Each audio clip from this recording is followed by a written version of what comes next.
He didn't bark, he didn't whine, he just waited, night after night, outside the hospital doors. No leash, no home, just eyes that held a secret, and a name no one had spoken in weeks, until a doctor, haunted by the daughter he couldn't save, finally stopped and followed him. What he found wasn't just a dog, it was a promise, a miracle dressed in fur, sent by a man long buried, but never forgotten. Do you believe that some bonds can survive even death? Do you think a dog can carry someone's last wish across time, grief, and silence? Then come with us as we unravel a story of quiet devotion, lost love, and the dog who never stopped waiting. It began on a Monday evening, brittle and gray, with the kind of drizzle that didn't soak you outright, but settled into your bones. Dr. Elias Monroe stepped through the automatic doors of Silver Bridge Central Hospital, his white coat still buttoned despite being off shift, his breath forming ghostly clouds in the cold dusk. He was a tall man in his mid-40s, with deep-set green eyes and salt and pepper hair that curled slightly at the nape of his neck. His face was angular, carved by time and silence rather than expression, and his posture carried the stiffness of someone used to pushing grief aside. Elias had become known in the hospital as a man of principle, efficient, professional, respected, but aloof. After losing his young daughter in a car accident 6 years ago, something vital in him had simply shut off. He functioned, but he no longer connected. He walked across the hospital lot, past the flickering parking lights, when he noticed a dark shape pressed low to the pavement just outside the sliding glass doors. A dog. At first glance, just a shadow with breath. But when Elias slowed down, he saw it more clearly. A German shepherd, its fur a matted blend of black and dusty tan, legs tucked under a trembling body, eyes fixed on the entrance as though staring through it into another life. The dog didn't flinch at the footsteps, didn't lift its head, didn't bark. It simply watched. The next evening, it was there again, and the next. Elias started noticing patterns. The way the dog never lay fully asleep, how it never begged for food, how it didn't follow anyone who left the building. It just waited, silently, constantly, watching. Curiosity gave way to quiet concern. On the fourth night, Elias stopped entirely. The hospital's sliding doors hummed closed behind him. The German shepherd's eyes, amber, rimmed with exhaustion and something older than pain, met his. Elias crouched slowly, knees cracking in protest, careful not to move too fast. The dog didn't growl or retreat. It simply blinked, then returned its gaze to the door. "You're still here," Elias murmured, his voice lower than the wind. He looked around. No collar, no leash. A patch of fur near its ribs was thinned, as if from an old wound or hunger. Elias's chest tightened unexpectedly. This wasn't just a stray. This dog was waiting for someone who was not coming. The next day, Elias asked the front desk if anyone had reported a missing dog. "Not that I've heard," the receptionist replied, her fingers drumming against the desk. "But you might want to check with animal control or the local rescues." That was how he met Hazel Lynn. Hazel was in her late 20s, with a frame as lean and quick as a fox. Her shoulder-length hair was dyed a soft copper and always tied back with a pen jammed into the bun like an improvised spear. Her clothes were practical: cargo jacket, well-worn jeans, boots that had seen 100 rescues. She moved with a restlessness that suggested she was always in a dozen places at once. But when she looked at an animal, everything else seemed to still. Hazel met Elias in front of the hospital later that afternoon, holding a handheld chip scanner in one gloved hand and a warm burrito in the other. "He's still here?" she asked. Her voice was clear, firm, but not unkind. Elias nodded. Same spot, every night. Together, they approached the dog. Hazel knelt, slow and patient, and held out a piece of the burrito. The shepherd sniffed but didn't move. Hazel tried scanning. Nothing. "No chip," she confirmed, "and no ID tags." Elias folded his arms. "So he's not registered. Maybe he was. Maybe it was removed, or maybe," Hazel glanced at the dog, "maybe he belongs to someone who never planned for him to be left behind." Elias said nothing, but the words sat heavily in the cold air.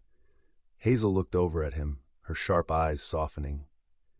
"I grew up in the system," she said after a moment. "Never stayed with one family more than a year. But there's one thing I remember from every place I left. There's always a silence that follows a goodbye you didn't choose." Elias felt something stir in the hollow part of his chest. Hazel continued, quieter. "I think this dog's still in that silence, He's waiting for someone. I've seen it before. They'll wait until they fall apart. After Hazel left, Elias lingered. He watched the dog as the night deepened and the temperature dropped. The dog didn't move. Elias reached into his coat pocket and pulled out his phone. He opened the hospital's security app and scrolled back through the footage. There he was, same time, every night, curled in the exact same spot, for nearly 2 weeks. Later that night, Elias found himself unable to sleep. He pulled a wool blanket from the linen closet and drove back to the hospital. The parking lot was empty. The dog lay curled under the overhang, thin body barely visible. Elias crouched and slowly draped the blanket over him. The dog didn't run, didn't resist. Its eyes opened briefly, looked at Elias, and then closed again, still facing the doors. That weekend, Elias did something he hadn't done in 3 years. He drove to a small cemetery on the south side of town. He parked his car and walked to the grave with the pale gray stone and the carved name, Mara Elise Monroe, aged 8. He stood for a long time, longer than he had planned. When he returned to the hospital that night, the dog was there as always. But this time, Elias didn't just walk past, he sat down beside him. Not too close, just close enough to share the silence. "Who are you waiting for?" Elias asked. The wind answered with a sigh, but the dog only kept watching. The glass doors hummed behind them. Somewhere inside, a life continued. People moved. Machines beeped. But here on the outside of the glass, 2 figures sat side by side in the fading light. One man, one dog, and a grief neither had spoken aloud. The shepherd blinked. He didn't move, he didn't leave, and neither did Elias. Chapter 2. The Keeper of Promises. The snow arrived suddenly, like it always did in Silverbridge, without drama, without thunder. Just a slow, persistent fall, blanketing the streets and hospital rooftops with a softness that belied the bite in the air, the kind of quiet snow that muffled car horns and made even footsteps feel uncertain. Elias Monroe stood in the glow of the parking lot lights, his breath forming little clouds that quickly disappeared, much like the years had since Mara died. The snow clung to his shoulders as he stared across the lot. There, under the overhang just outside the hospital's automatic glass doors, was the shape that had become familiar. Still, unmoving, waiting. He walked across the slick asphalt, boots crunching on newly fallen flakes, carrying a wool blanket beneath one arm and a plastic container of warm chicken and rice in the other. He knelt carefully, the dog lifting its head only slightly. Amber eyes watched him, less guarded than before, but no less filled with purpose. Elias set the food down and unfolded the blanket, slowly, gently, like he might scare away a ghost. The dog didn't flinch. When Elias draped the blanket across its bony back, the dog exhaled, not in fear, but as though acknowledging the gesture. "You need a name," Elias murmured, his voice hoarse. "Can't just call you Dog forever." He thought for a long moment, eyes scanning the firm line of the shepherd's shoulders, the quiet weight of its presence, and the fact that even in stillness it was standing guard over something unseen. "Ranger," he said. "You look like a ranger." The dog didn't respond, of course, but something in its gaze softened, just for a second. It was enough. Each night afterward, Elias found himself returning, sometimes with food, sometimes just to sit, sometimes to talk, though he always kept his voice low and quiet, as if afraid he might break whatever fragile thread held the dog to this place. Ranger never left. He accepted the blanket, sometimes the food. But he didn't follow Elias. He never stepped beyond the overhang. His eyes always drifted back to the hospital doors, like a soldier waiting for orders that would never come. On the 5th night, Hazel joined Elias in front of the glass. She wore a thick brown parka 2 sizes too big, her red hair bundled into a knit cap. She looked tired, not from work but from something older, something worn into her bones. "You've named him," she said with a slight smile, nodding toward the dog. "Ranger," Elias replied without looking at her. "Fitting," she said, then paused. "You know, I was 6 when I was placed with the first family. I was too quiet, wouldn't make eye contact. They thought I had something wrong with me, sent me back like a jacket that didn't fit. Second family kept me longer, but eventually they gave me up too, said I was too hard to connect with." Hazel chuckled softly, bitter and fond all at once. "I stopped talking altogether for a year after that." Elias turned to her, his expression unreadable. She shrugged. "What I mean is, trust doesn't come easy. Not for dogs like him. Not for kids like I was. Once you've been left behind enough times, every kindness looks like a trick. They stood in silence for a while. The snow continued to fall. Hazel bent down, pulling a small pouch from her coat. Still no Chip. I checked again yesterday. No lost dog notices either. No one's looking for him. Maybe he's not lost, Elias said quietly. Maybe he's exactly where he's supposed to be. Hazel looked up, surprised. He's waiting for someone, Elias continued. I can feel it. It's not about shelter or food, it's something else. You think he's guarding something? No, Elias said. I think he's keeping a promise. Hazel didn't argue. She simply nodded and placed a hand on Ranger's back. The dog didn't move, didn't resist. A small moment, but it carried weight. Later that night, Elias sat alone in his parked car across from the hospital. The windshield wipers had long stopped moving. His coat was unbuttoned, but he didn't feel the cold. The streetlight above flickered, and beyond it, the faint outline of Ranger remained under the overhang, motionless. Elias reached into the glove compartment and pulled out an old leather-bound notebook. The pages were yellowed and the edges curled. He flipped to a blank page, stared at it for a long time, then began to write. Mara, I saw a dog today. I've been seeing him all week. He doesn't belong to anyone, but he won't leave the hospital. It's like he's waiting, watching, hoping. I keep thinking, what would you have said if you'd seen him? You loved dogs. You used to name every single stray we passed, even the ones we only saw once. I think maybe this one's here for me, or maybe for someone like me. He looks like he's carrying something heavy, like he's protecting a memory, like he's holding on to something he can't let go. I know how that feels. I miss you. I always will. Dad Elias's hand trembled slightly as he closed the notebook. The pen rolled to the floor. He didn't pick it up. Instead, he leaned back in his seat, covered his eyes with one hand, and let the tears come, silent, slow, unfamiliar. The first he'd cried in years. Outside, the snow thickened. Inside, something within Elias cracked, not in pain, but in release. Grief didn't roar tonight, it whispered. The next morning, Elias woke early. He walked into work later than usual, but lighter. Hazel greeted him in the staff kitchen with a mug of coffee. You okay? She asked. He looked at her and nodded. Yeah, he said softly. Actually, yeah. Hazel handed him the coffee. He was still there this morning, curled up, watching. Elias looked past her, out the window, as if he could see Ranger even from here. Of course he was, he murmured, because Ranger was more than a stray. He was a witness, a sentry, a keeper of promises too sacred for words. And Elias, for the first time in years, was beginning to believe in the possibility that some wounds didn't close, but they could be carried, and in carrying, shared. He didn't know what the next night would bring, but he knew he'd be there, and so would Ranger. Chapter 3. The Tin Box Beneath the Bench. The moon hung low over Crooked Elm Park, casting silvery shadows across the frost-hardened grass. It was just past midnight, and the town had fallen into the kind of hush that only winter could command. Crooked Elm was the oldest park in Silverbridge. Wrought iron gates rusted with time, lamps dim with flickering bulbs, and benches worn smooth by decades of stories whispered into cold night air. Elias hadn't set foot here in years. He had no reason to.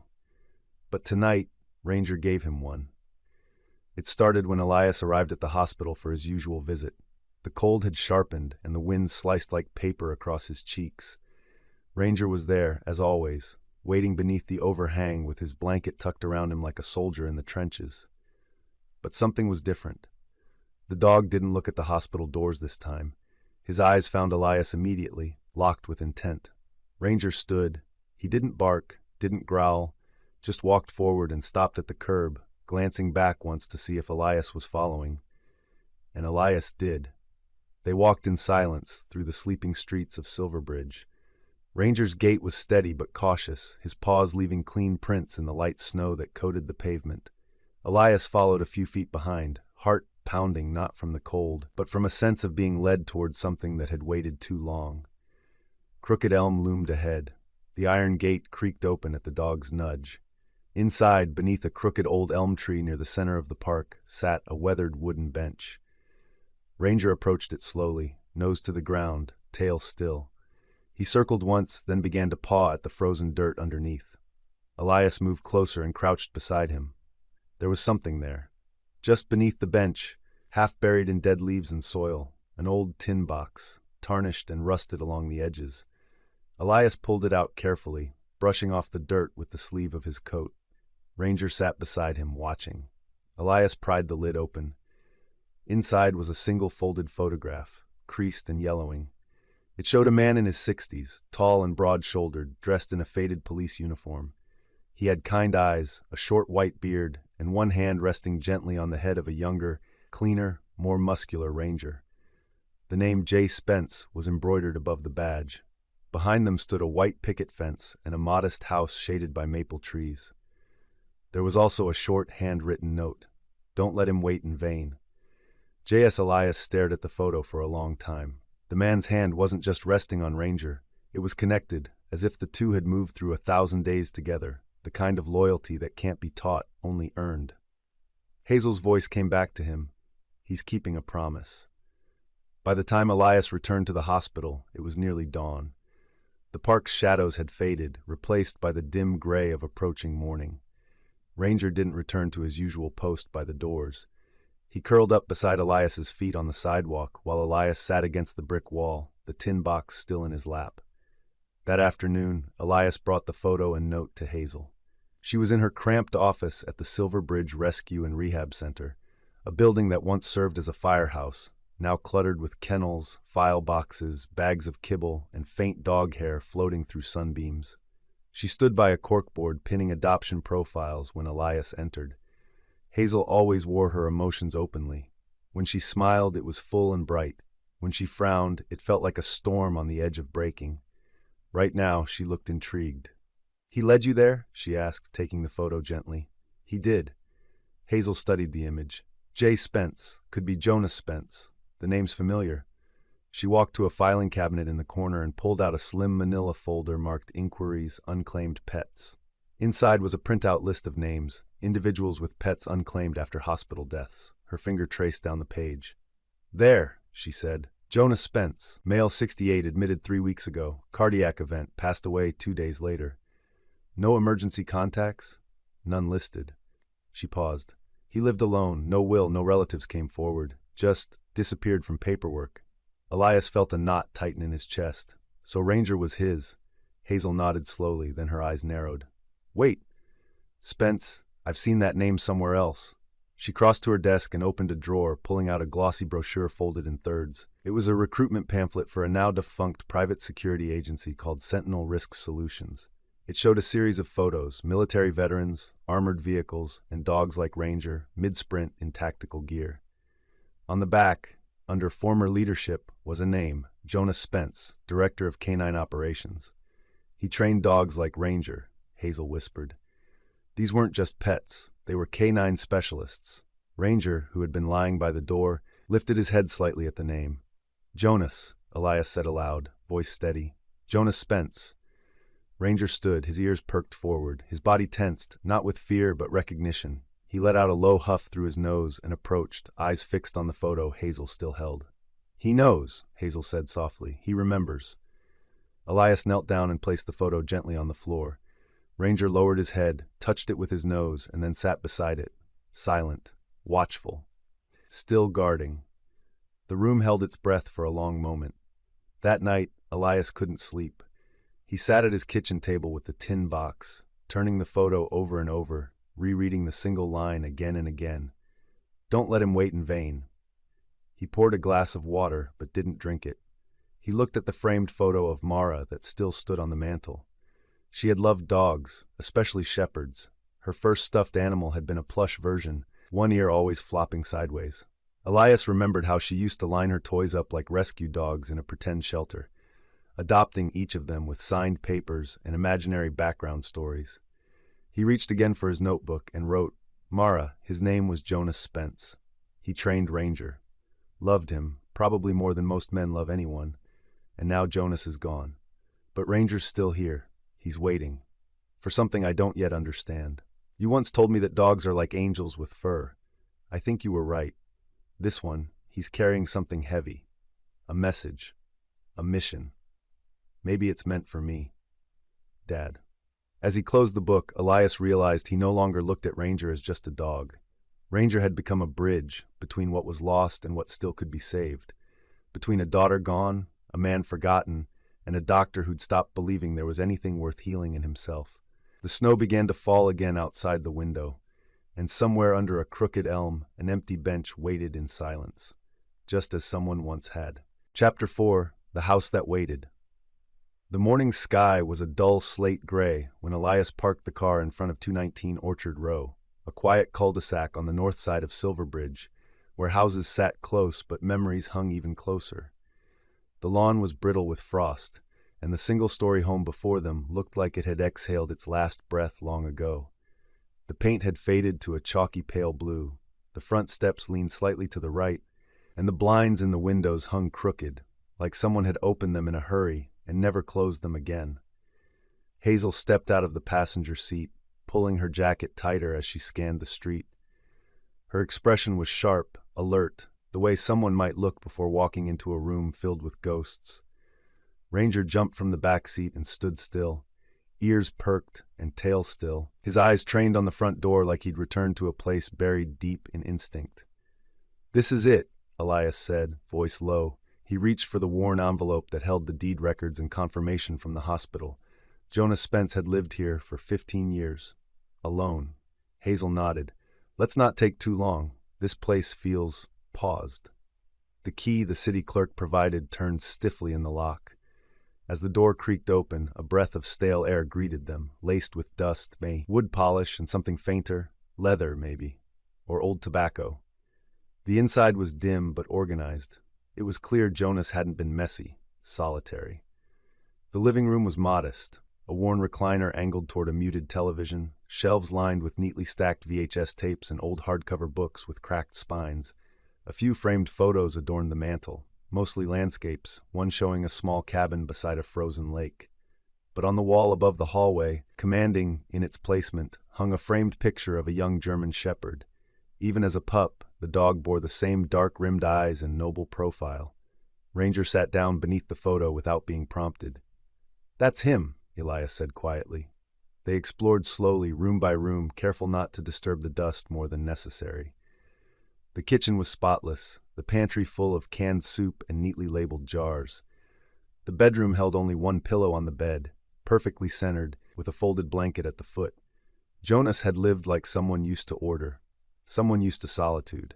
In the study they found it, a low wooden desk, every item aligned with almost military precision, a mug of pens, a small clock, a folded map of the state with certain counties circled in red.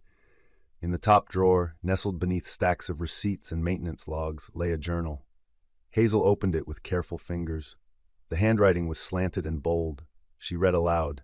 "January 3rd, Ranger's eyes are getting older, but sharper. He still waits by the door before I even move. He always knows. January 7th, I saw him today, the doctor from the pass. He didn't recognize me. Can't blame him. Broken ribs and a concussion'll wipe a face clean, but I never forgot him. He had that look, like the world had already left." Hazel looked up.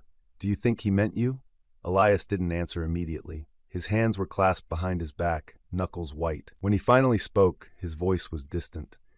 6 years ago, blinding snow. I flipped my car off Route 5. I don't remember much, just headlights and then heat. Someone pulled me out before the vehicle caught fire." "You never knew who?" Hazel asked.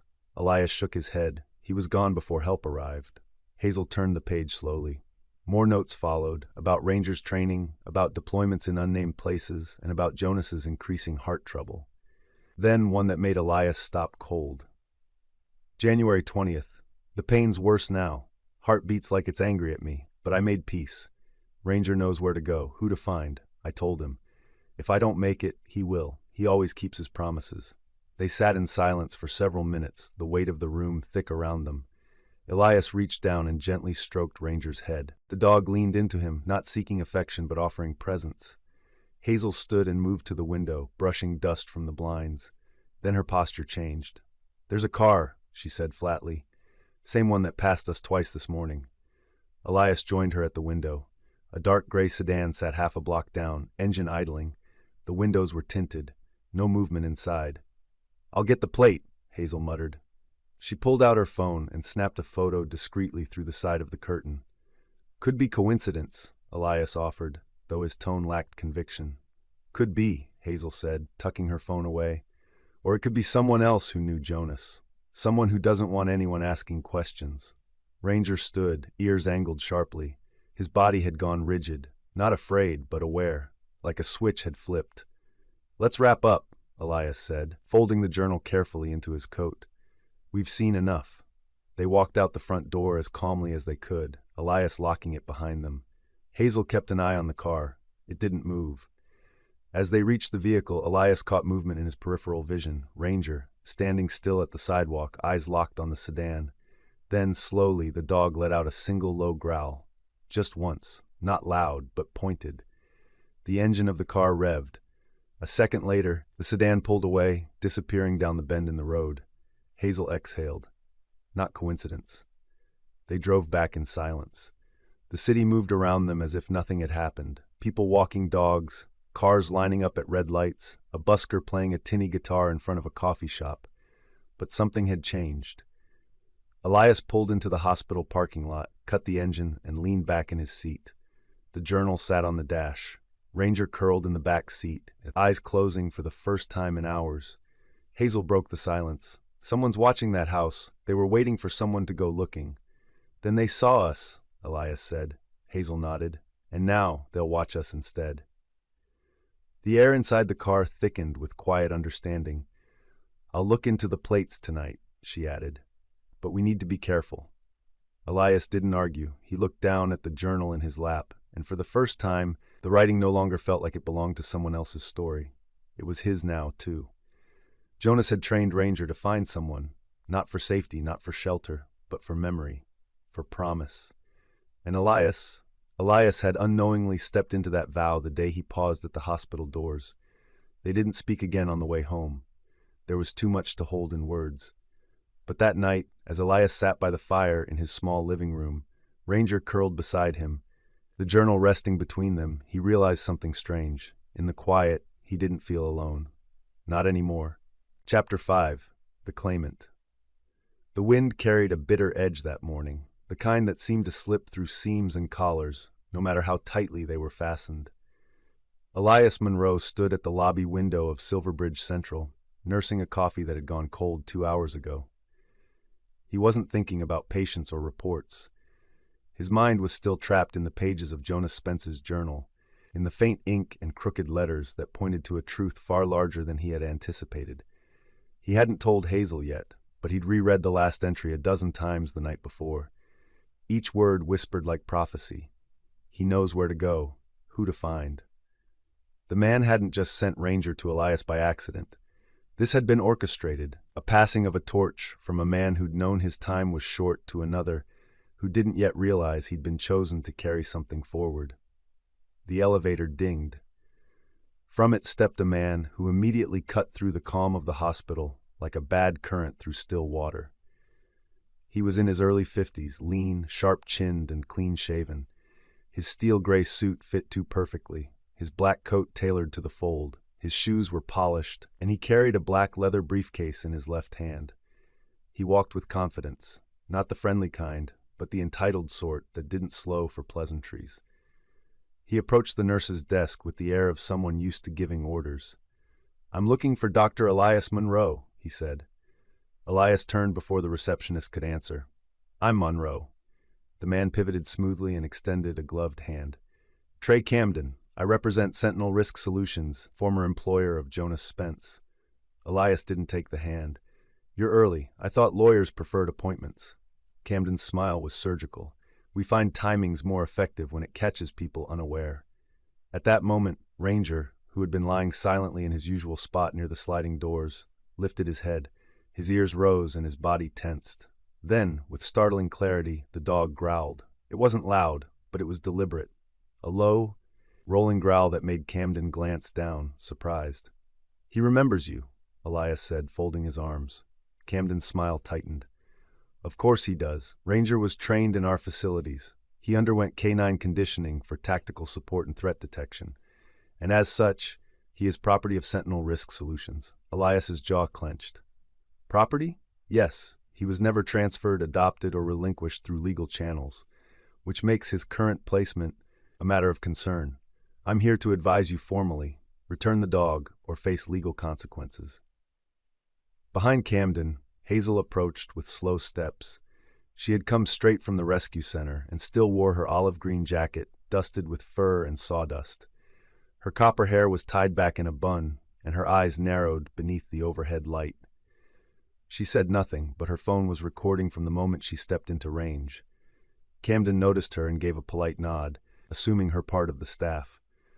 We'll also be requesting any documentation or correspondence related to Mr. Spence's belongings, including anything recovered from his residence. Ranger's growl intensified. Elias stepped slightly forward. You'll get nothing without a court order. Camden didn't flinch. That can be arranged. My firm is already in contact with the probate court. Consider this a professional courtesy. He offered a thin manila envelope. Inside, Elias could see the crisp formality of a cease and desist letter. Camden turned to leave, then paused. Just so you know, this isn't personal, it's policy. Ranger lunged. Only a step, but it was sharp, fast, and measured. The leash Elias held went taut. Camden froze, his eyes wide for a fraction of a second before smoothing back to blank professionalism. Hazel smiled. I'd say that felt personal. After Camden disappeared through the sliding doors and his car pulled away, Elias handed Hazel the letter. Get this to someone who knows how to tear it apart. Hazel tucked her phone away. Already got the audio. He just admitted the dog was trained for tactical use. That opens liability. And guess what else? Elias raised a brow. I ran a background trace last night on the plate from the gray sedan, she said. Guess whose name came up? Camden's?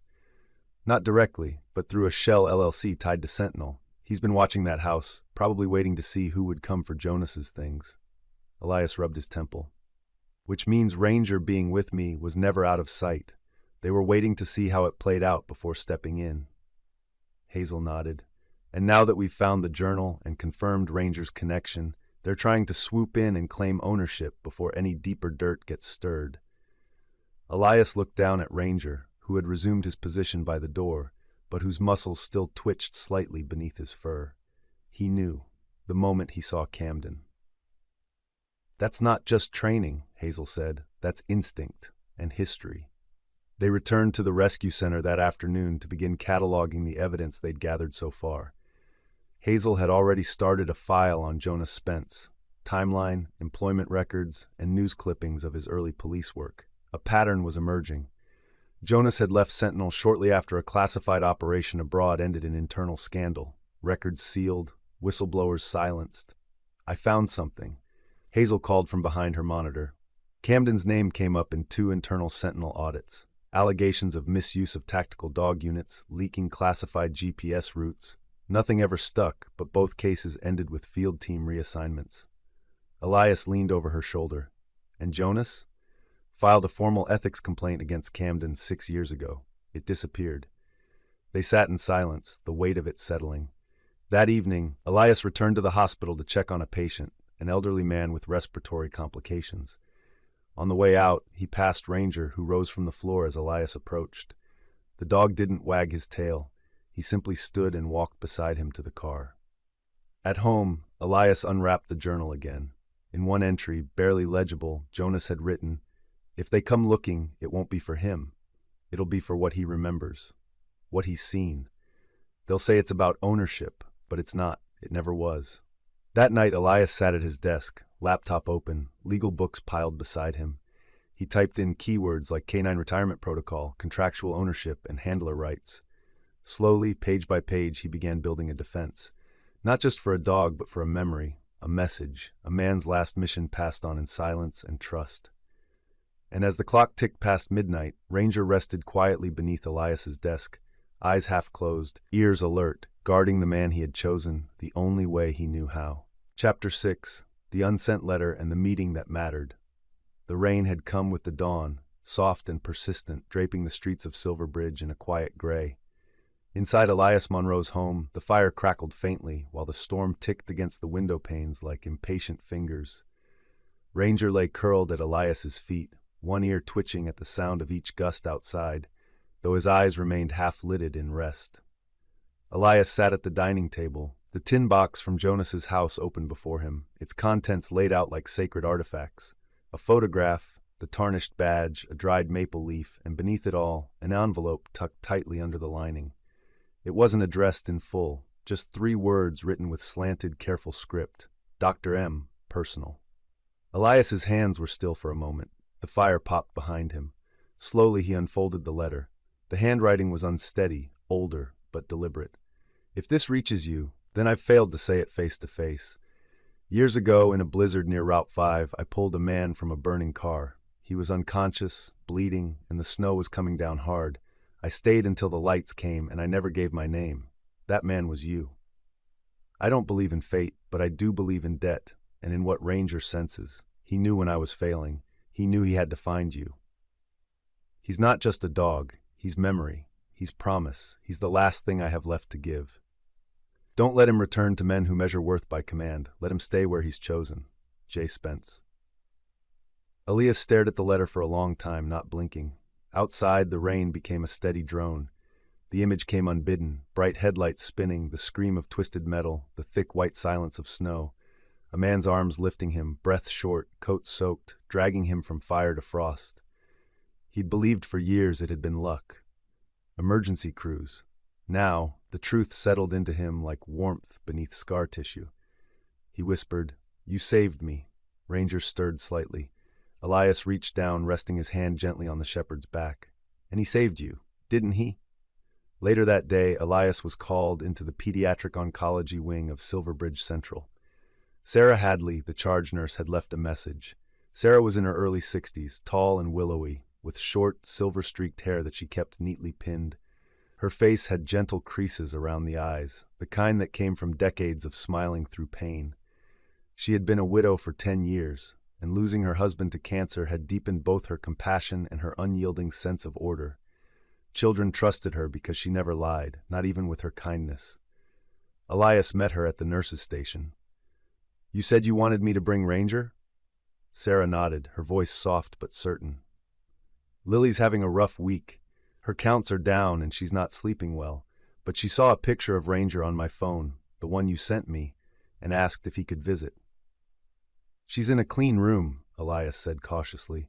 "We've already cleared it. She's stable enough, and Ranger's vet records are current."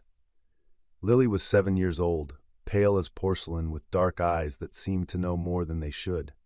She had lost her hair to treatment, but wore a knitted cap with little cat ears that someone in the volunteer office had made. She lay curled on a hospital bed, IV running, eyes rimmed with fatigue. When Elias stepped inside, Ranger at his side, Lily's face lit up like a lantern. "Is that him?" she whispered. Ranger didn't need command. He walked slowly to the bedside, paused, and then gently placed his head on the edge of the blanket. Lily reached out with trembling fingers and touched his ears. "He's warm." Sarah stood by the door, one hand over her mouth. For the next hour, Ranger lay beside Lily as she received her transfusion. She didn't cry, didn't whimper like she had during the last several sessions. Instead, she fell asleep, one hand resting on his neck. When the session ended, Elias turned to Sarah. "I think he just earned a job." Sarah smiled, tears behind her eyes. "Let's make him official." That evening, Elias and Hazel met at her office above the rescue center. Hazel had been chasing paper trails all week, and her face showed it. Dark circles under her eyes, hair still pulled back but messier than usual, a half-eaten granola bar on her desk surrounded by crumpled notes. She looked up when he entered.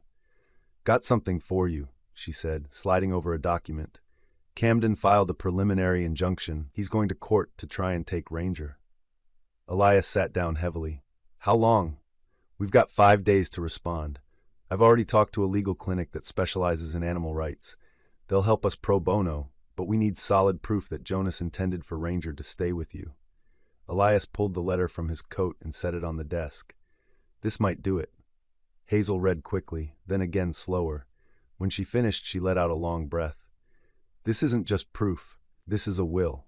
Unsent, unfiled. Doesn't matter. If we can authenticate it and link it to the timeline, it's powerful." Ranger sat nearby, eyes shifting between them. Elias looked at him with something new, an acknowledgement of inheritance. "He's not evidence. He's legacy." Hazel nodded. "But legacy doesn't protect against lawsuits. We need testimony, records, witnesses. We need to show this isn't about ownership. It's about intention. Jonas's intention. Ranger's intention. "I'll testify," Elias said, "and I'll find others who knew Jonas." Hazel hesitated. "There's something else. Camden's influence in Sentinel runs deep. He's not just trying to reclaim Ranger. He's trying to bury something. I found files Jonas pulled before he died, internal complaints, mission reports that never made it into public records." "Whistleblower stuff?" "Exactly. Ranger was there for all of it." Elias leaned back in his chair, which means if Camden gets him, he controls the last witness. Silence fell between them. Outside, the rain had eased into mist. That night, Elias sat on his porch with Ranger beside him. The shepherd's head rested on his foot, breathing slow and even. Elias stared out into the fog rolling down the quiet streets and thought of the blizzard, the fire, the arms that had saved him. He thought of Lily's sleeping face, of Jonas's letter. "You're more than a dog," Elias murmured. "You're a keeper of everything we've forgotten to protect." Ranger didn't move. But Elias knew he heard. Inside, the papers waited. Legal declarations, medical records, a chain of purpose that began with snow, passed through smoke, and now landed in the trembling hands of those willing to stand and carry it forward. The battle was coming, but for the first time, Elias didn't feel alone. He had Ranger, and now a reason. The courtroom was smaller than Elias had imagined.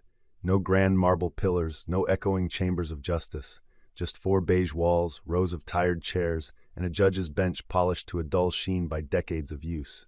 The air was still, taut with expectation, filled with the faint scent of old paper, polished wood, and winter coats dampened by morning drizzle.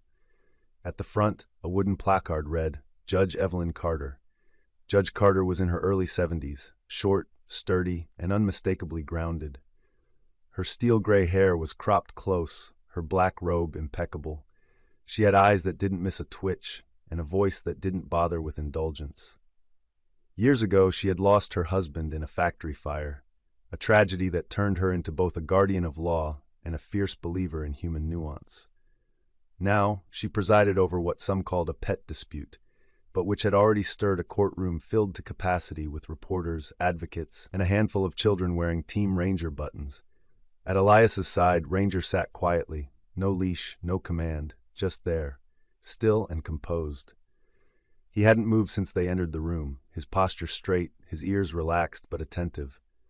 Hazel sat behind them, her notepad already half filled, her hair pulled into a tight bun, and her expression a portrait of sharp concentration. Beside her was Sarah, in her nurse's scrubs, holding a photo of Lily sleeping with her hand on Ranger's chest. Across the aisle, Trey Camden stood like a man who'd dressed for a coronation. Charcoal gray suit, blood-red tie, briefcase perfectly polished. His lips held a smile he hadn't earned, and his eyes darted to the cameras more than they did the judge. "Your Honor," Trey began, his voice smooth and confident.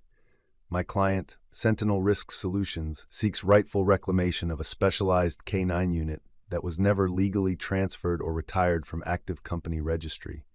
This dog, identified as Ranger, was a product of Sentinel's proprietary training program and represents a significant financial and tactical investment. As such, the animal remains the intellectual and material property of Sentinel under federal contract guidelines." Judge Carter blinked once, slowly. "Mr. Camden, I trust you will substantiate these claims with evidence." "Of course," Trey said, gesturing toward the documents laid before him. Training logs, budget statements, even GPS records of prior field deployments. Ranger was company trained, company used, and never company released. Then Elias stood. He wasn't wearing a suit, just a navy sweater and a pair of pressed slacks. His hands shook faintly as he approached the witness podium, but his voice, when it came, was calm. "Your Honor, I do not dispute that Ranger was once under contract. What I do present is that he is no longer an asset, but a being entrusted to me by a dying man's will. A man who saved my life. A man who, in his final days, sent Ranger with one purpose, not to serve commands, but to keep a promise." Judge Carter tilted her head. "Mr. Monroe, do you have documentation of this will?" Hazel stood and approached the bench, handing over a sealed envelope. "Letter recovered from Jonas Spence's home, addressed to Dr. M., authenticated by handwriting experts. Also included Jonas's private journal, marked with dates matching his hospitalization, and statements detailing Ranger's intentional departure from Sentinel, including emotional and moral reasoning for doing so." Trey objected. Speculation, sentiment, irrelevant. Judge Carter opened the envelope. She read silently, expression unreadable. Then she asked, "Any corroborating witnesses?"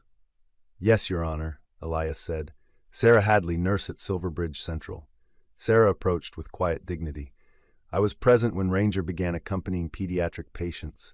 I saw firsthand how he interacted with Lily Coleman, a child with terminal leukemia. He didn't respond to command. He responded to emotion. That dog is not a weapon. He is sanctuary." The judge called for recess. During the break, Elias sat beside Ranger in the hallway. The cameras had followed them, but now there was only quiet. He looked at the dog beside him and whispered, "No matter how this ends, I won't let them take you." Ranger leaned slightly, resting the side of his body against Elias's leg. Back in the courtroom, the judge called the room to order. Elias was given one final chance to speak. He rose, breath slow, eyes focused. "Your Honor," he said, "I'm not here to win a dog. I'm here to honor a man who gave his life to protect people like me, and entrusted Ranger not to another mission, but to meaning. Ranger isn't equipment. He's memory. He's the living will of someone who believed in more than contracts." A hush followed. Then came the verdict. Judge Carter straightened the papers before her. "I find that the submitted evidence, the testimonial accounts, and the authenticated letter clearly indicate Mr. Jonas Spence's intent to relinquish Ranger to Dr. Elias Monroe. Further, Ranger's current role in pediatric therapy and community work supports his transition from tactical service to civilian life. I rule that Ranger is, from this moment forward, the legal companion of Dr. Monroe. Case closed." Cheers rose from the back row. Trey Camden stood frozen, his face stone, his case files useless. Hazel hugged Elias tightly. Sarah wiped a tear, and Ranger, true to form, simply sat, as if he had known all along. That night, Elias, Hazel, and Ranger gathered in the old firehouse where Hazel worked. They stood around a whiteboard filled with plans, sticky notes, and sketches of a vehicle. "We do this right," Hazel said, "and we call it Jonas's Light, a mobile vet unit, outreach, rescue, therapy." Elias looked at the name. It glowed softly in marker under the overhead light. "I already have leads on a retrofitted trailer," Hazel grinned. "Old RV, good bones, just needs some love." Ranger lay on the floor, head on his paws, tail wagging once as if in agreement. A week later, Lily's family held a small celebration at the hospital. Her transplant had been a success. In her speech, Lily stood behind a podium too tall for her, wearing her cat-eared hat and a shy smile. "I want to thank all the doctors and nurses," she said softly, "and I want to thank Ranger for helping me be brave when I didn't think I could." Elias stood at the back of the room, one hand resting on Ranger's back, the other tucked into his coat. He didn't speak. He didn't need to. When the room emptied, Elias turned to Hazel. "You ready?" Hazel tossed him a set of keys. "Let's light up the road." They stepped outside into the crisp evening, Ranger trotting beside them, the van parked by the curb gleaming with new paint. Jonas's Light, healing on the move. No ceremony, no anthem, just three figures, one man, one woman, one dog, stepping into the dusk with a story behind them and a road wide open ahead. Chapter 8. The Warmth in the Quiet Corner. The morning sun was just beginning to pierce the low veil of fog hanging over the rural outskirts of Silverbridge. Pale gold light filtered through the bare branches of winter trees, dancing across frosted fields and gravel roads. A long white van, clean but already nicked with signs of use, turned off the main road and rumbled to a halt near a small farmhouse with sagging eaves and a barking dog tethered loosely to a fence post. On the side of the van, the freshly painted words shimmered faintly in the light. Jonas's Light, healing on the move. Inside the van, Elias Monroe adjusted a pair of reading glasses that always slipped down the bridge of his nose. He looked older these days, not in years but in something softer. The lines in his face had settled in more peacefully, like stories instead of scars. He was thinner, but his eyes, green, steady, once hollow, now held something alive again, something earned. Across from him, Hazel Lynn crouched beside a crate containing a sick tabby kitten with crusted eyes. She gently dabbed at its face with a warm cloth, her voice low and comforting. Her copper hair was braided today, tucked under a navy beanie that didn't match her coat, but had been gifted by a child named Toby in a trailer park town 3 hours away. Hazel had changed too. Not in speech.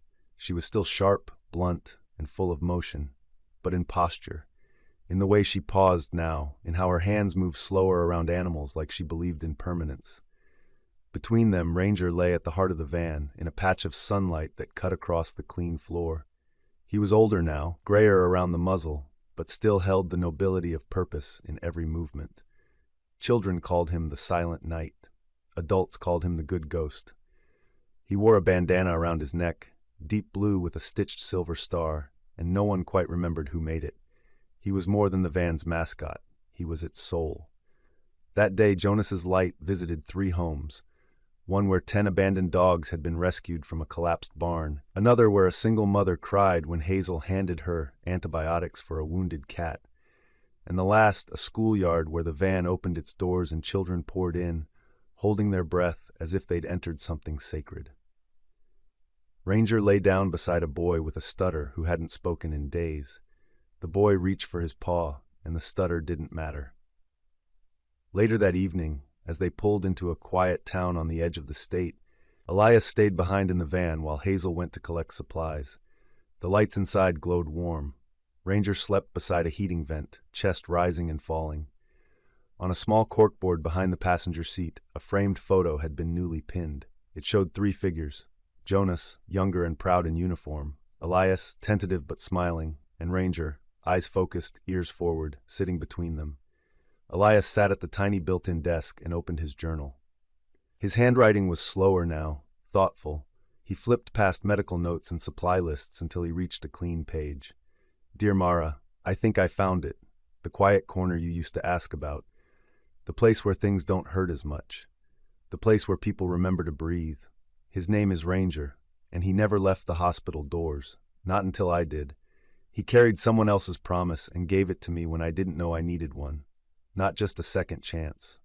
A reminder that the world isn't all noise and leaving. There's a woman named Hazel. She's loud and stubborn and brilliant, and she makes coffee that tastes like gasoline. But she saved a blind dog named Maple last month. Maple follows her everywhere. You'd like him. He walks into walls, but still wags his tail like nothing's ever broken. We drive now, across towns and counties and places nobody remembers. Ranger's picture is in classrooms.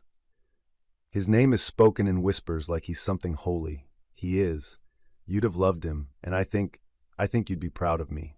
Love always, Dad. Elias folded the letter and tucked it into the small envelope marked with Mara's name.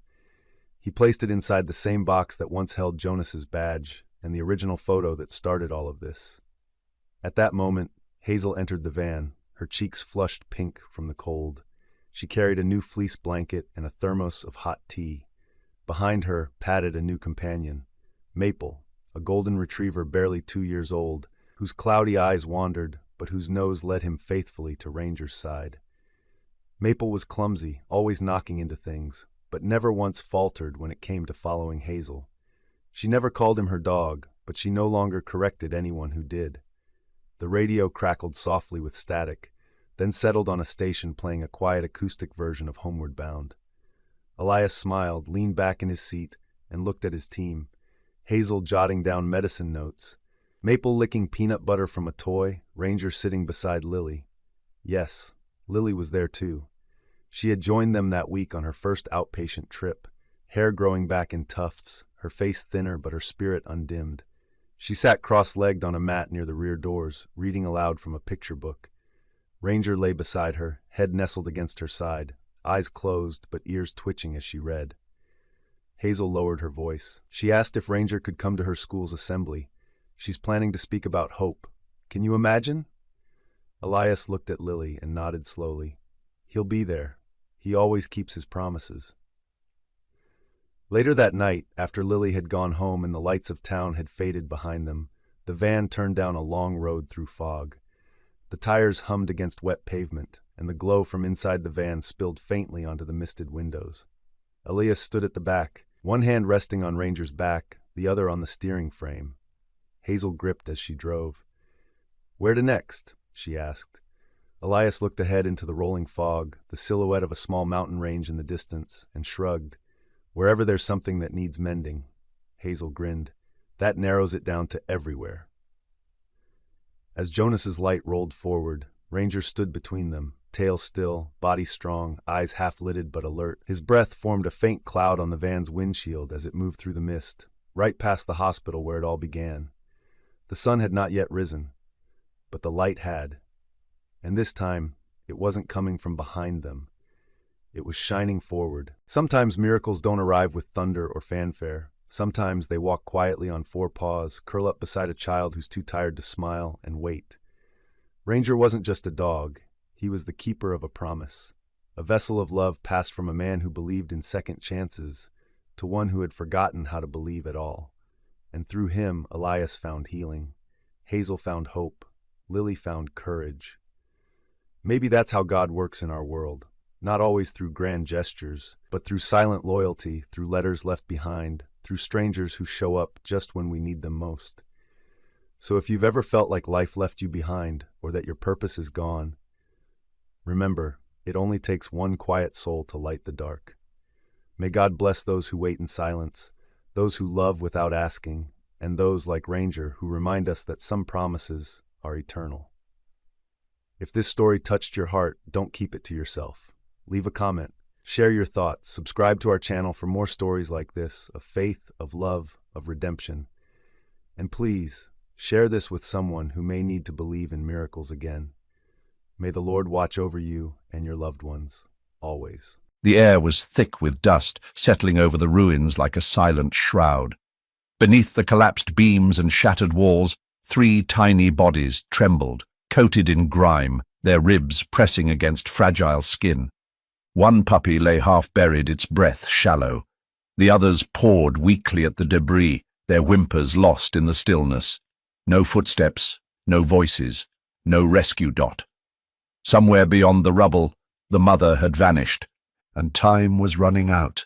The rain had finally ceased, leaving behind a suffocating silence that settled over the small town's outskirts.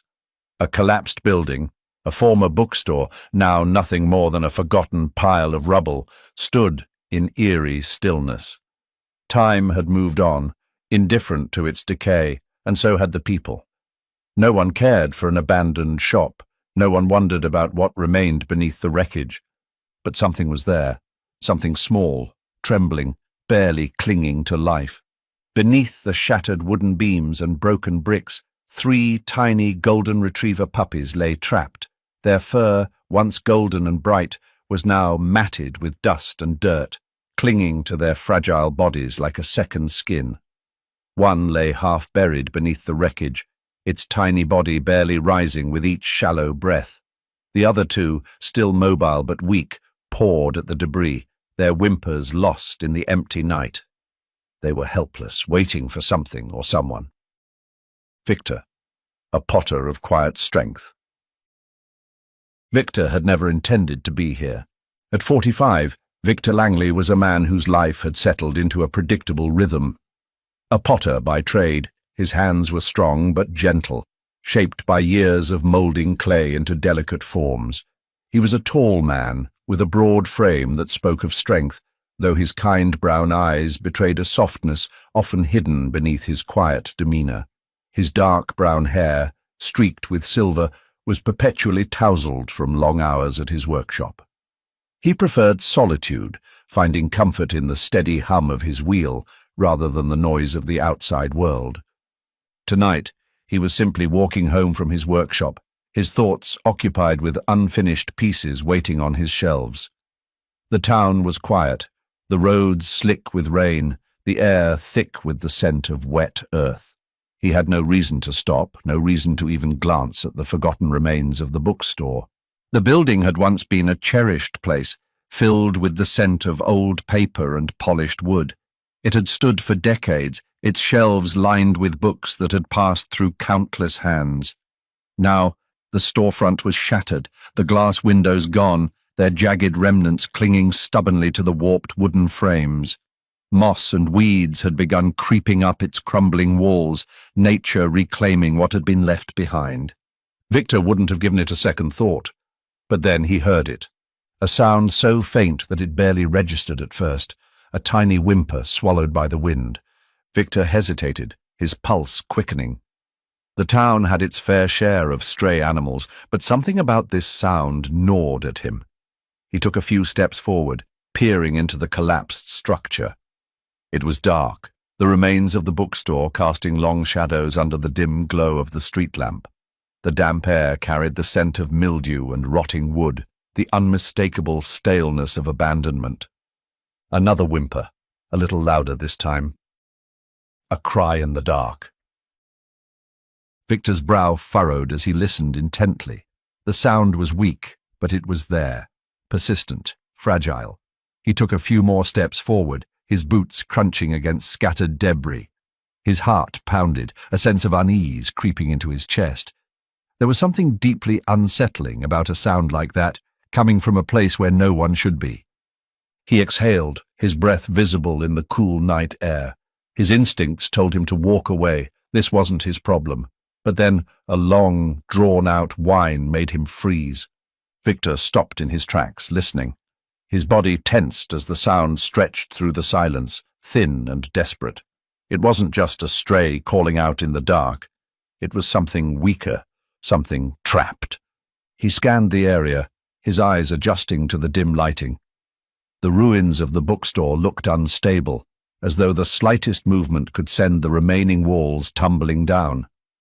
The structure was a graveyard of broken wood and crumbled brick, an unsteady labyrinth of wreckage.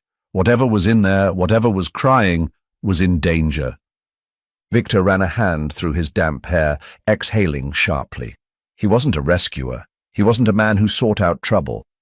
But something about that sound, the sheer helplessness in it, held him in place. He couldn't ignore it. His feet moved before his mind caught up. He turned toward the ruins, stepping past the broken remains of the bookstore's entrance. The darkness beyond swallowed him whole as he took his first step into the wreckage. Victor moved cautiously through the rubble, his boots crunching over broken bricks and shattered wood. The air was thick with dust, disturbed by his every step, and the scent of damp earth mixed with the lingering musk of decay. His flashlight flickered as he swept it across the ruins, searching for the source of the desperate whimpers that had drawn him here. The bookstore's interior, once lined with shelves of neatly stacked books, was now a chaotic mess of collapsed beams and torn pages fluttering in the breeze, sneaking through the broken walls. He could feel the weight of the darkness pressing around him, as if the building itself was holding its breath, waiting to collapse further. Then, the beam of his flashlight caught movement in a narrow pocket of space beneath a partially fallen wall. 3 tiny shapes huddled together, trembling, their fur coated in grime and debris. Their eyes, wide and glistening with fear, locked onto him. Golden retriever puppies, no older than a few weeks, barely clinging to warmth. One of them, the smallest, was almost completely buried under a slab of wood, only its head visible, chest rising and falling in uneven, shallow breaths. The other 2, though exhausted, were using their tiny paws to scratch weakly at the debris, attempting to free their trapped sibling. The sight sent a sharp pang through Victor's chest. He knelt carefully, reaching out a hand. The largest puppy, Olive, with a small dark patch on her forehead, immediately tried to shield the others, emitting a weak growl despite her clear exhaustion. Her spirit was strong, protective even in the face of danger. The second, Milo, smaller and frail-looking, was curled beside Olive, pressing close to share warmth. The trapped one, Cinder, was barely moving, his breathing weak, his golden fur so matted with dust that it had turned almost brown. Victor exhaled, steadying himself. He reached out and gently brushed some of the dust from Cinder's face. The puppy flinched, but did not struggle. "It's okay, little guy," Victor murmured, his voice barely above a whisper. He inspected the surrounding debris. The wooden beam pinning Cinder was heavy, but if he could shift some of the bricks around it, he might be able to ease the pressure without causing another collapse. His hands moved with caution, but each time he lifted a piece of debris, the pile shifted ominously. Fine dust billowed into the air, making him cough. He paused, pressing a hand against the unstable wall beside him, realizing with dread that any sudden movement could send the rest of the wreckage down on top of them. His heart pounded. He was no rescuer, no firefighter trained to navigate disasters like this. He was a potter, a man who spent his days shaping clay, working in silence, untouched by the urgency of life and death situations. His instinct was telling him to back away, to leave this to someone more qualified. But then he saw Olive and Milo, their small bodies shivering, still pawing at the rubble with all the determination they had left. They weren't leaving their brother behind. Victor swallowed hard. He couldn't leave either. Gritting his teeth, he adjusted his stance and resumed clearing the debris, moving slower, more deliberately. The minutes dragged on. The muscles in his arms ached as he lifted chunks of broken concrete, each movement calculated to prevent a further collapse. The puppies whimpered, their exhaustion pressing down like a weight. Finally, after what felt like hours, but was likely only minutes, he managed to shift the beam just enough to slide Cinder out. The tiny puppy let out a weak whimper as Victor scooped him up, cradling his fragile body against his chest. He was far too light, his ribs pressing through his thin fur, malnourished, cold, barely holding on. Victor ran a hand down Cinder's side, relieved to find no obvious broken bones, but the puppy was weak, dangerously so. Olive and Milo crawled toward him, their tiny tails wagging faintly, as if reassured that their brother was still alive. Victor sat back on his heels, exhaling deeply. But before he could even think about what came next, a low creak echoed from above. The ruins shifted. Victor tensed. The support beams had taken too much stress. His rescue attempt had disturbed something crucial. He needed to move, now. With a surge of adrenaline, he gathered all three puppies into his arms, ignoring the dust and grime that clung to their fur. He moved fast, retracing his steps through the wreckage, ducking beneath broken beams and stepping carefully over unstable ground. A section of the roof groaned loudly as he passed, a warning that the building was reaching its limit. Just as he made it to the doorway, a heavy crash behind him sent a plume of dust billowing through the air. He didn't stop to look. Outside, the night felt unnaturally quiet compared to the chaos inside. The street was empty, only the sound of distant thunder rumbling in the background. Victor took a few unsteady steps away from the ruins before finally stopping. His breath was ragged, his arms shaking from the effort. He looked down at the puppies in his arms. They were safe. For the first time, Victor allowed himself a moment to take it all in. The bookstore was barely standing now, one more storm away from collapsing entirely. He had gotten out just in time. He looked down at the small creatures pressed against him, Olive, Milo, and Cinder. 3 tiny lives that had almost been lost, now entrusted to him. Victor had no idea what he was going to do next. He had only planned to walk home tonight, to return to his quiet, uneventful life. Instead, he was standing in the middle of a deserted street, holding 3 orphaned puppies, dust covering his clothes, heart still racing from the escape. He wasn't a rescuer, he wasn't a hero, but something about this felt different. The puppies had no one, and right now, neither did he. Victor adjusted his grip on them, his decision solidifying in his mind. He wasn't leaving them behind. Victor pushed open the heavy wooden door of his pottery workshop, his arms tightening slightly around the small, trembling bodies of the puppies. The familiar scent of damp clay and burnt earth filled the air, mixing strangely with the faint musk of dust-covered fur. The workshop was both his home and his refuge, a spacious yet somewhat cluttered space, where shelves lined with unfinished pottery stood against exposed brick walls, their surfaces dusted with fine ceramic powder. A long wooden work table dominated the center of the room, covered with tools, brushes, and unglazed cups, waiting to be fired in the kiln that hummed quietly in the back. It had always been a lonely place, a silent witness to countless nights where Victor sat alone, shaping clay with no one to talk to but the crackling fire inside the kiln. But now, the silence was broken by 3 tiny, fragile breaths pressing against him. Carefully, he set the puppies down inside a large, shallow wicker basket near the work table, lining it with an old but clean towel. Olive, ever the protector, sat up first, her dark eyes scanning the unfamiliar surroundings, ears twitching as if listening for danger. Milo, still exhausted, curled into a small ball beside Cinder, whose breathing had stabilized but remained weak. Victor crouched beside them, rubbing his temples. What now? He had no experience caring for puppies, let alone ones that had been through such trauma. They needed food, warmth, a bath. Pushing himself up, he moved towards the small kitchen tucked into the corner of the workshop. It wasn't much, just a sink, an old wooden counter, and a mini fridge stocked mostly with simple ingredients for his own solitary meals.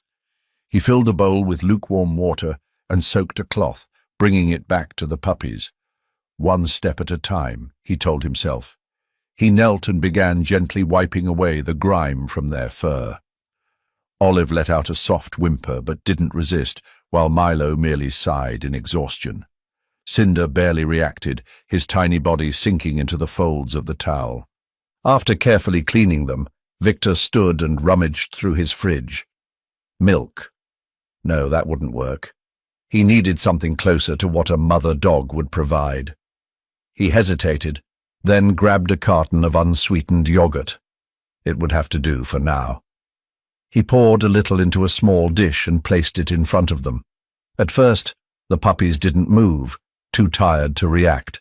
But after a few minutes, Olive sniffed at the dish and took a cautious lick. Then another. Seeing this, Milo followed, though his movements were sluggish. Cinder, however, remained still. Victor's throat tightened. He reached for a small dropper, one he typically used for adding precise amounts of glaze to his pottery, and carefully filled it with the yogurt mixture. Kneeling, he gently nudged Cinder's mouth open and let a drop fall onto his tongue. The puppy's throat moved slightly as he swallowed. Encouraged, Victor repeated the process until, at last, Cinder let out a tiny, satisfied sigh and curled up next to his siblings. Victor exhaled deeply, only now realizing how much tension had built in his chest. He had spent his whole life shaping fragile things, molding them with patience, but this was different. These weren't inanimate pieces of clay that he could fix with a steady hand. These were tiny, beating hearts, and they depended on him. That night, he placed their basket near the warmth of the kiln, sitting beside them longer than he intended. The rhythmic crackle of the fire, the occasional sleepy whimper from Olive or Milo, even the faint rise and fall of Cinder's chest. It all felt surreal. He had spent so many years alone, the silence of his workshop a comfort rather than a burden. But now the silence had changed. It no longer felt empty. Still, as exhaustion settled over him, one question remained, gnawing at the back of his mind. Where was their mother? The next morning, Victor awoke to the first rays of grey morning light filtering through the workshop's high windows. He rubbed his neck, stiff from falling asleep against the wall, and glanced at the basket.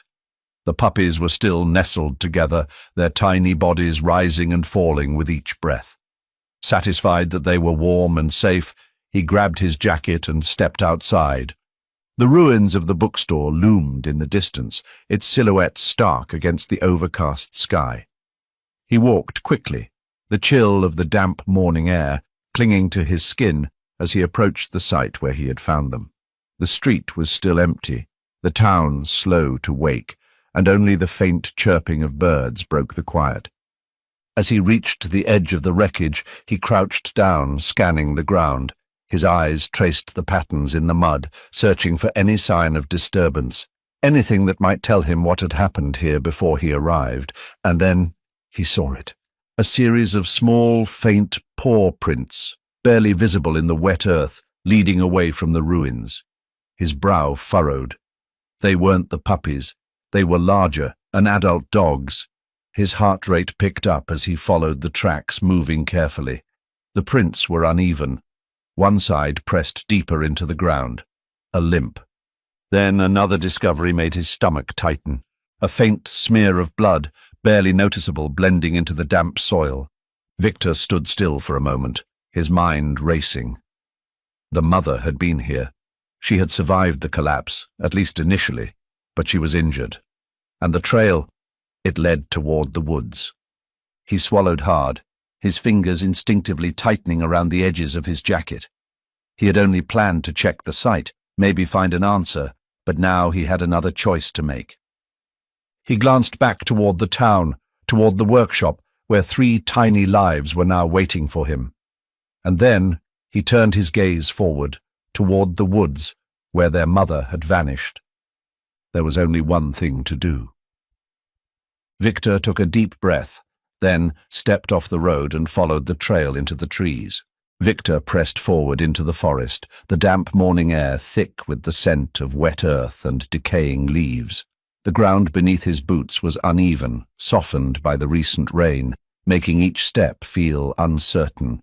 The trees loomed tall, their branches forming a dense canopy that filtered the weak morning light into broken patches across the forest floor. His breath came out in visible puffs, but he barely noticed. His focus was on the faint blood trail leading deeper into the woods.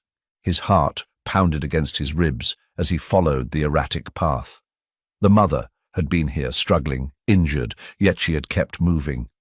Every step told a story of desperation.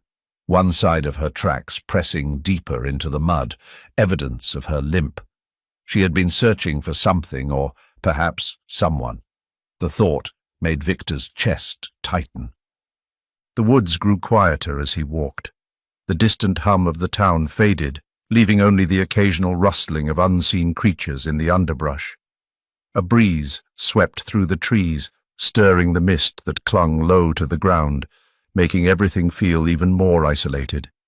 Then, ahead of him, beneath a gnarled old oak tree, he saw her. She lay curled in the hollow of the roots, her body partially stretched out as if she had collapsed mid-step. Her golden fur, once vibrant, was dull with dirt, her coat tangled and unkempt. Her chest rose and fell in uneven, labored breaths. Victor's eyes traced the deep gash on her front leg, just above the paw. The wound had stopped bleeding, but the dried, crusted blood painted a grim picture of her struggle. She had fought to stay on her feet, pushing forward despite the pain, until she simply couldn't anymore. Victor hesitated. Would she run?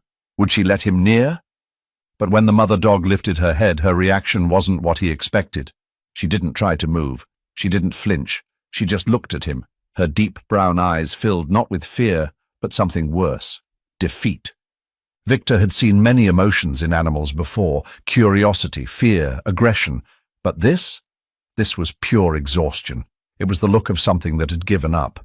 She didn't growl, didn't shrink away. She just watched him, her chest rising and falling, waiting. He knelt, moving slowly, speaking softly. "Hey there," he murmured, keeping his hands open and visible. "You've had a rough time, haven't you?" The dog blinked slowly. She didn't respond, but her ears flicked slightly, as if she understood he wasn't a threat. Victor's gaze flickered to her wound again. She must have gotten hurt trying to escape the collapse. The wound wasn't fresh, meaning she had been dragging herself through the woods for hours, maybe even days, trying to find help. He swallowed the lump in his throat. "You were looking for them, weren't you?" he said, his voice barely above a whisper. Something shifted in her expression. She wasn't afraid. She was waiting for an answer. Victor took off his jacket and slowly spread it on the ground beside her, a non-threatening gesture. He didn't reach for her yet, didn't force her to accept his presence. Instead, he let her take the lead. She shifted slightly, her muscles tensing as though she wanted to stand, but her injured leg refused to support her weight. A quiet whimper slipped from her throat, one that wasn't for herself. It was a question. Victor's chest tightened. He exhaled slowly, steadying his voice. "Don't worry," he said gently. He inched forward, just enough for her to hear him clearly, to see his sincerity. "They're safe." The mother dog stilled. Her breathing hitched slightly and her ears twitched again. Victor held her gaze, willing her to believe him. "They're okay," he repeated, softer this time. "I found them."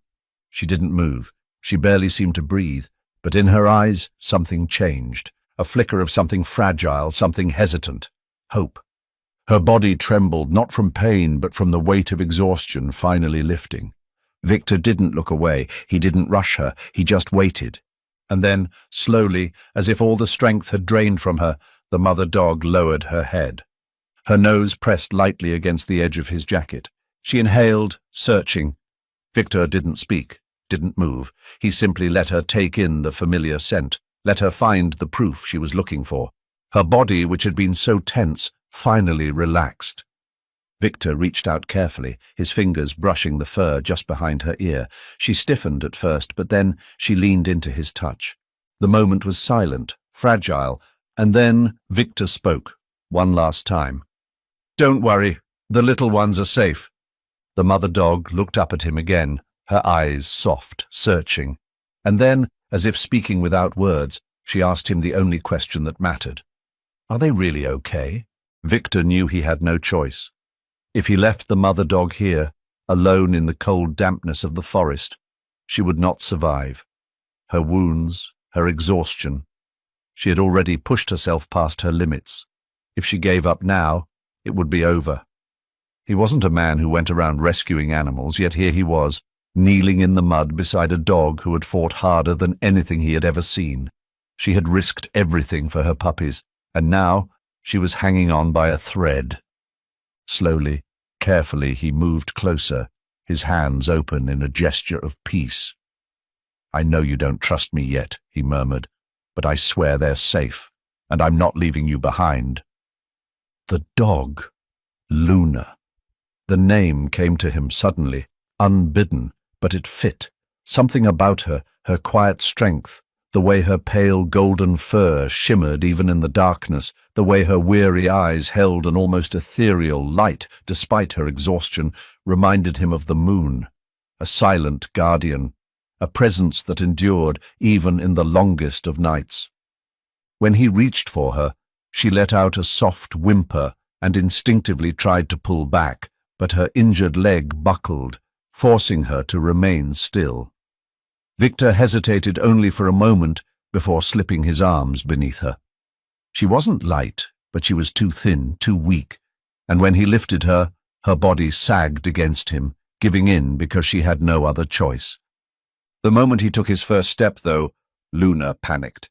She squirmed weakly in his grasp, her breath quickening, her head twisting back toward the woods.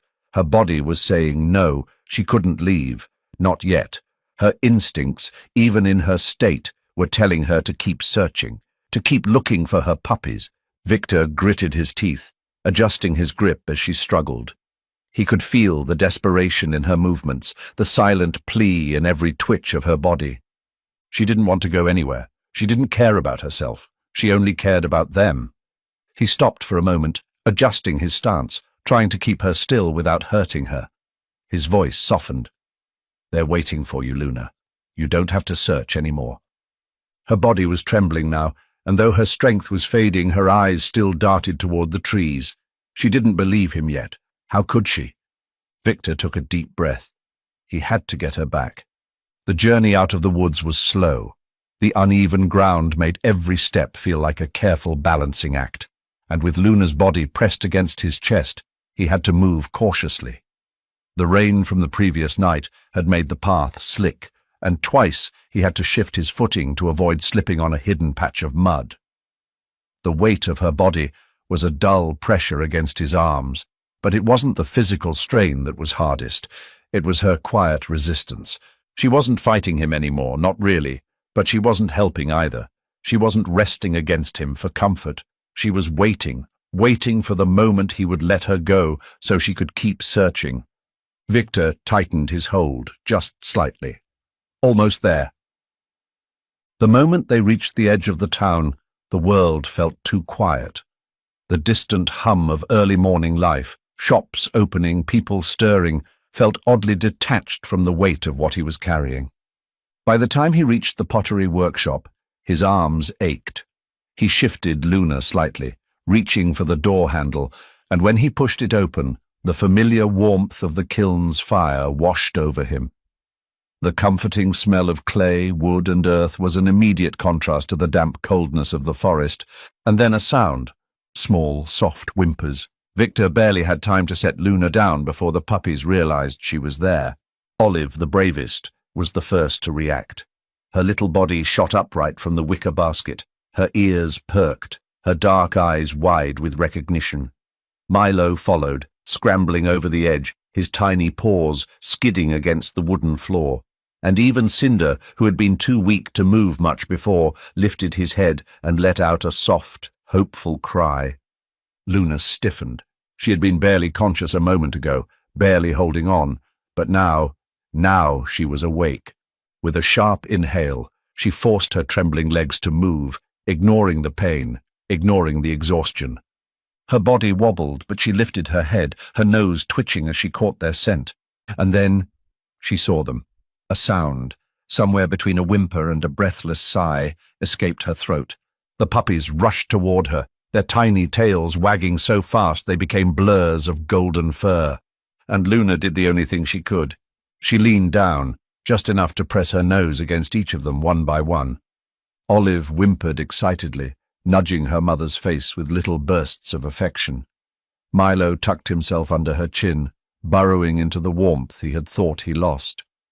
Cinder, the weakest of the three, simply rested against her paw, his body finally fully relaxed. Victor watched, his throat suddenly tight. Luna let out a long, shaky breath. The tension left her body, her muscles unwinding in a way that only a mother who had fought too long and too hard could understand. She had found them, and in that moment she finally let herself believe they were safe. For the first time in years, Victor's days were no longer defined by silence.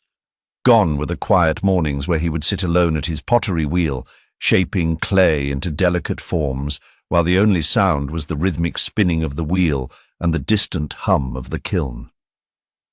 Now, his mornings began with the soft rustling of tiny paws against the wooden floor, the occasional yawn-filled whimper of a waking puppy, and the warmth of a presence he had never known he needed. His life had changed.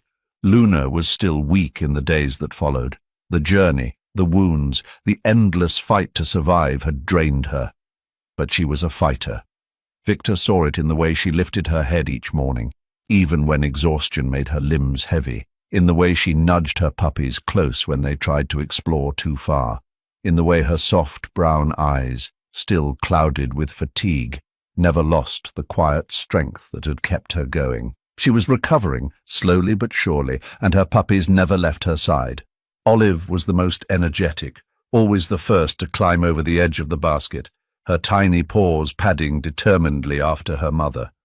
She would attempt to wrestle with anything, Victor's shoelaces, a stray piece of fabric, even the leg of a chair, before being nudged back into place by Luna's patient but firm nose.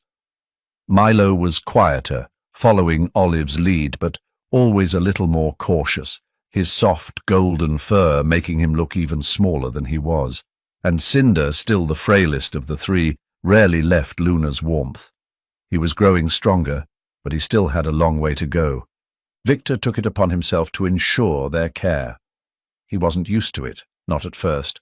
The routine of feeding them, checking Luna's wounds, making sure the puppies were warm enough, it was a world away from the controlled, structured life he had led before. His work had always been solitary, his days dictated by the weight of clay in his hands, the slow, deliberate spinning of the wheel, the careful patience required to bring something fragile to life. But now he had responsibilities that breathed, that whimpered when they were hungry, that wagged their tails when they saw him enter the room. And strangely, he didn't mind it at all.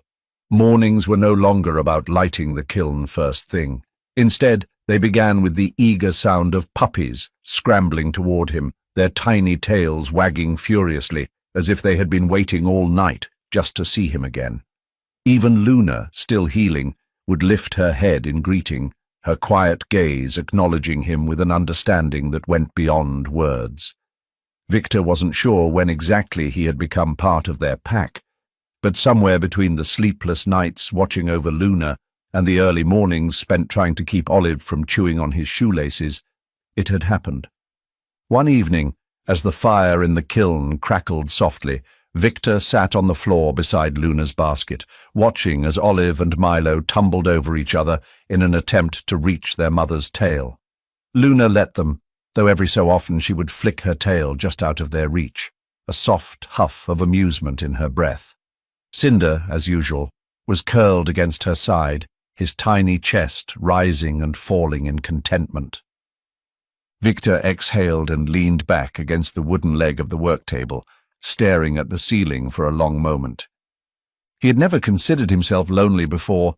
His world had been small, his days predictable. But now, silence felt different. Now the thought of an empty workshop, of waking up to nothing but the sound of his own breath, felt unbearable. He looked down at Luna, her gaze already on him, as if she knew what he was thinking. "You found me, didn't you?" Victor murmured. Luna blinked slowly. "You went looking for help," he continued, voice barely above a whisper, "and somehow you found the right person." Luna let out a soft breath and after a moment rested her head against his knee. Victor smiled. They weren't alone anymore. Victor had never been the kind of man who made impulsive decisions. His life had always been carefully measured, shaped by routines as steady as the slow turning of his pottery wheel. He had spent years in quiet solitude, moulding clay with deliberate hands, crafting pieces that stood firm against time. But some things, he realized, weren't meant to be shaped by hands alone. Some things, some bonds, were shaped by fate itself. It had taken less time than he expected for him to accept the inevitable. Luna and her puppies belonged with him. The moment he made the decision official, something inside him settled. He had thought it would feel strange, the weight of responsibility pressing down on him, the permanence of it all. But it didn't. Instead, it felt right. Each morning, as the first rays of sunlight spilled through the workshop's high windows, he would wake to the sounds of soft paws skittering against the wooden floor. The once empty space that had been silent for years was now alive with movement, filled with the tiny, joyful chaos of 3 growing puppies. Luna, always the watchful mother, sat by the door of the workshop, her amber eyes quietly observing as Cinder, Milo, and Olive tumbled over each other in playful competition.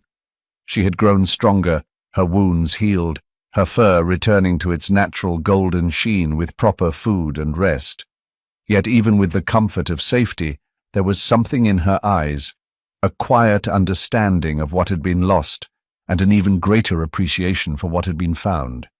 Cinder remained the quietest of the 3, still smaller than his siblings, but no longer frail.